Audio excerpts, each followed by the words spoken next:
Thanks for being here, Dr. King. Regarding the neurostimulation therapy treatment that you're doing here in Erie for patients in chronic pain, what would you say to patients who have really kind of given up hope, are white knuckling it, have stopped even seeking treatment, and feel like there's just really nothing else that they can do?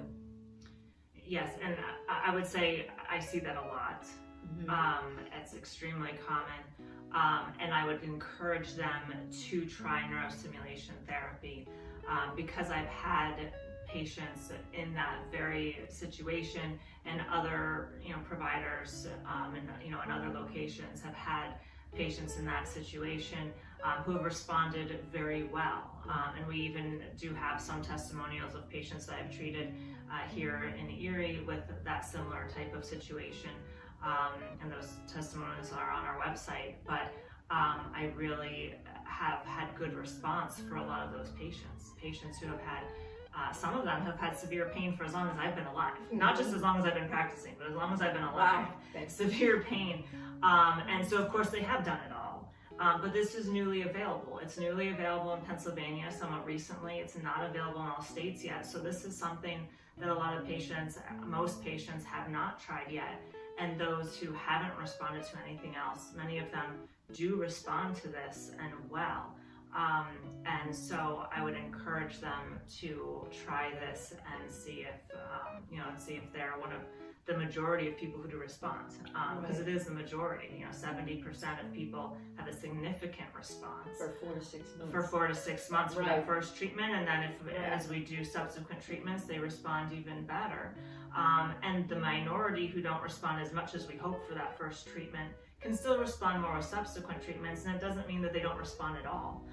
For people who've been suffering for a long time, if they're always at an 8 and we bring them down to a 6, that's not in that great response 70%, but that can make a difference in function, and your quality of life, and whether or not you can sleep, and how well your medications And they spiral work. up. And they right, exactly. Contraindications. So contraindications, we cannot place this device on someone with a pacemaker. We cannot place it on someone who already has a permanent implanted electrical device. Right. So other hardware, permanent hardware, that type of thing, if it's not electrical, we can still place it. Okay. But nothing electrical that's a permanent implant. No pregnancy. So we don't place it on pregnant women. We just simply wait until the pregnancy is over. Chronic conditions, are there any chronic conditions that would be a contraindication? There are no chronic conditions that are a contraindication, but we do know that it works for a wide range of things causing chronic pain. Really any type of joint pain, spine pain, autoimmune disorders, rheumatoid arthritis, lupus, neuropathy, fibromyalgia, any kind of, and the emphasis here would be chronic pain. Right. Not Meaning, severe, chronic. It has to be, 3 to 18 months of significant pain that would be diagnosed as chronic. Right, as chronic pain. And that includes things, even bowel diseases like Crohn's, ulcerative colitis. Those things cause chronic pain for people and do respond. And not everyone thinks of those because they're not in that musculoskeletal area.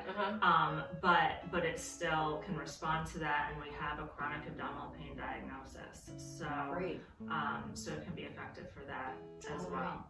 Okay. Headaches. Yes. Migraine. Migraine, headaches. It's very effective for that. And we just have to get a chronic pain diagnosis, which a lot of migraineurs have a chronic pain diagnosis separate. That goes hand in hand. But to get it paid for insurance. Right. So. Okay. Great. Thank you. Thank you.